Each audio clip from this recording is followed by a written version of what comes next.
Today, we are going to talk about financial mistakes that can ruin your reputation as a first year principal. So, let me help you out. Again, I am Dr. Corey White, and welcome to my channel. And I simply want to congratulate you and welcome those aboard that are moving into the exciting roles of school administration. One of the things, as I reflect back as a first year principal, of course, I got the keys to the building. It's just like, okay, that feeling hit me of what do I do next? What have I gotten myself into? But the one thing that no one had ever talked about, even my transition from an AP to a principal, was the money.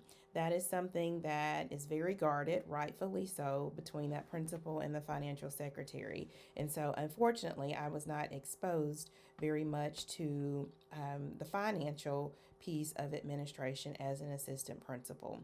Well, let's talk about some things that I did that will hopefully be encouraging and helpful for you. Number one, I want to tell you make sure you are definitely connected with your finance department, with your school district. Many times they will send a finance supervisor out. Your CFO will be instrumental. So definitely connect with them so they can come out and train you appropriately on your state's accounting manual procedures. So those should be in place. But aside from that, the day to day practical things that I want you to consider is number one, meet with your financial secretary weekly. I set those times up. We did not miss our meetings. That was my financial secretary's name at the time was Miss Cook. She was absolutely amazing. It was her first year in that role and my first year as a principal. So we were in lockstep. When we made a pact when I hired her and we said, look, we may go down, but we are not going down for finances. So we made sure that we stayed on top of that and we had weekly meetings set up, and my staff, everybody knew in the school that this was Miss Cook and I's time, and that was not going to be disturbed unless there was a emergency with a student. So of course students first, but make that time, schedule it in. Everybody needs to know this is your time with your financial secretary. And during those meetings, we talked about purchases, reimbursements, who needed what, just to stay in the loop.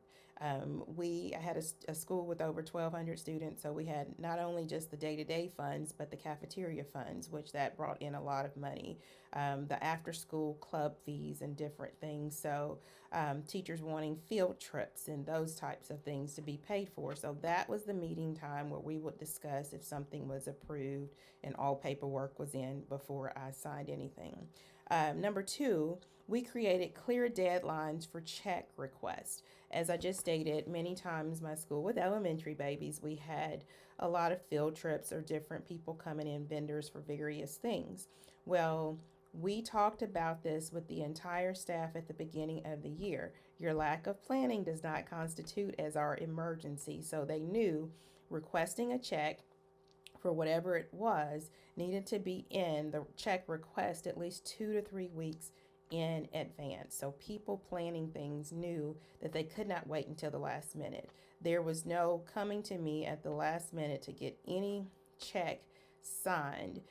When you are rushed, that is when mistakes are made. So all of this was planned. We knew the money was in the budget. We knew the proper money had been collected and deposited. So again, everyone knew that this was the certain date that checks would be cut and signed, and all was well. So that's just something you can think about. You think about your procedure of how you want to put that in place. Let's see. The third thing that I wrote down, we held weekly payroll meetings. Well, it was really more like every 10 days whenever our payroll deadlines were. So yes, we would have our standing meeting and then we would have a payroll meeting. And usually when teachers would call in, that showed up on my side. I would write that down on my calendar, and then Miss Cook and I would sit and make sure that she had the absences that were showing up in her payroll or the subs that needed to be paid, that it matched everything I had on my calendar. So that meeting would go back fairly quick. So again, that's important because you want to make sure people are getting paid. You don't want to mess with people's money.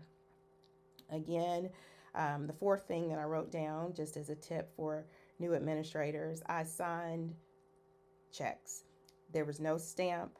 Never, ever, never get a stamp, because anybody can stamp your name. And that helps. It's just an added layer of protection to protect yourself from fraud or anything like that. And you don't want anybody getting a hold of your stamp and just going crazy. Not that that would happen, but a lot of school districts have policies and procedures in place where you're not supposed to have them. But I do know every place is different, all school systems are different. So if you're thinking about having a stamp, I highly recommend don't do it. Don't have a stamp with your name on it for anything. And lastly, making sure that you verify receipts and documentation for everything. Nothing got processed without receipts.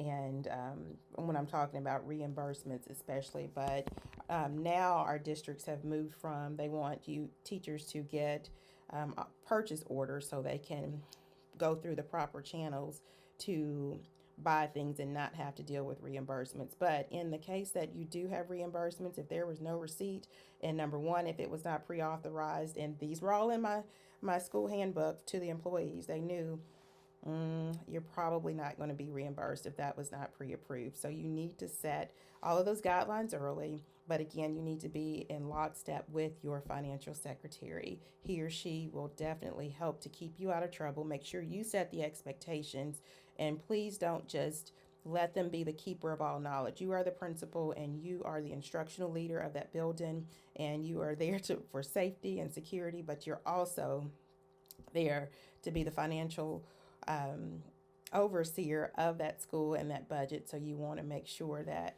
you don't get in trouble for finances. So I hope these tips help you or will help you. Please feel free to comment below if you have any other strategies or suggestions. But again, as I was sharing, this was a topic that was kind of taboo. You really didn't know anything about the finances until you got into the seat as a principal. Uh, that was my experience. So again, I would love to hear from you. Please go ahead and like and subscribe to my channel so you'll be notified on other tips. And again, here on this channel, my goal is to make sure that we are all helping each other as educators to just move this one step forward in a positive way. More from Dr. White. I look forward to hearing from you.